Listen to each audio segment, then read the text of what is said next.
Hi అండి. మరి మన ప్రోగ్రామ్ ఇంకా సెకండ్ పీరియడ్ అండి, ఇంకా కంటిన్యూ చేద్దాము.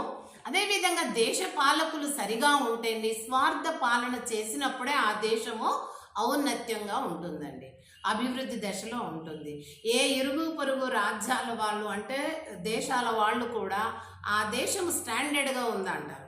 ఇక్కడ దేశంలో ఇంటర్నల్గా సైన్యాలను తయారు చేసి ఎవరు వినకపోతే వాళ్ళని చంపమని ఆజ్ఞలు ఇవ్వడము, ఇవన్నీ మనం పార్లమెంటులో కానీ అసెంబ్లీలో కానీ చూస్తున్నాము. వాళ్ళ పాలకులు ఏంటండి, అప్పుడున్న పాలకులు నెహ్రూ, గాంధీ వీళ్ళ కాలంలో మరి వాళ్ళు చేసిన మంచి పనులని నాడు పాఠ్యపుస్తకాలలో చదువుతుంటే వాళ్ళందరూ కూడా మార్పు చెందుతారని ఈ యొక్క మన పరిపాలిస్తున్నటువంటి ప్రజెంట్ పాలకులు ఎలక్షన్స్ అప్పుడు బయలుదేరి ఏం చేస్తున్నారు, అప్పటోళ్ళు ఏం మంచిగా చేయలేదు, వాళ్ళు దుర్మార్గులు ఉన్నారు, వాళ్ళు అట్లా చేసిండ్రు ఇట్లా చేసిండ్రు, ఆ అంబేద్కర్ అట్లా చేసినందుకే ఇట్లా అయింది, ఆ నెహ్రూ అలాంటి వాడు క్యారెక్టర్ ఉండే, అలా బిడ్డ ఇందిరా ప్రియదర్శిని ఇలాంటి క్యారెక్టర్ ఉండే, ఆమె అట్లాంటిది ఈమె ఇట్లాంటిది, మరి గాంధీ అలాంటోడు అప్పుడే పాకిస్తాన్కు ముస్లిమ్స్ను వెళ్ళగొట్టలేదు.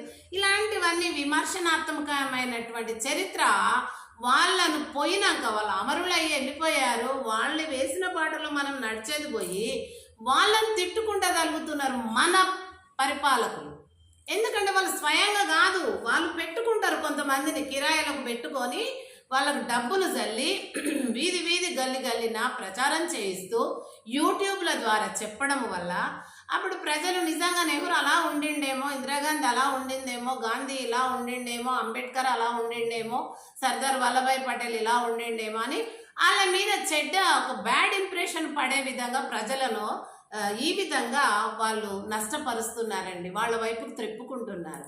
వీళ్ళ పరిపాలన మంచిదంట, వాళ్ళ పరిపాలన బాగలేదంట.